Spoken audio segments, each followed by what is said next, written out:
In this video, I'll show you how to connect Claude AI to Roblox Studio in just a few simple steps.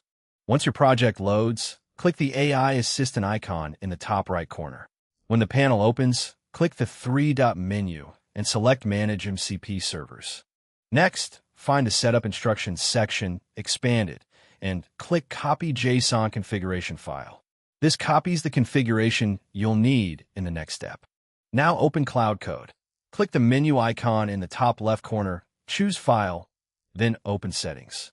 Go to the Developer section and click Edit Config. The configuration file will be highlighted. Right-click it, choose Open with Notepad, and wait for the file to open. Inside Notepad, select all of the existing text and replace it with the JSON configuration you copied from Roblox Studio. After pasting it, click File and then Save. Close Notepad and exit Cloud Code. Next, go to the System tray, right-click the Cloud Code icon, and choose Quit. Make sure Cloud Desktop is still running, then launch Cloud Code again.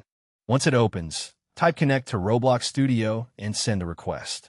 When prompted, click Always Allow. After a few moments, Claude AI will confirm that it's connected to your current Roblox Studio project. That's all there is to it. Your Claude AI is now successfully connected to Roblox Studio and ready to use.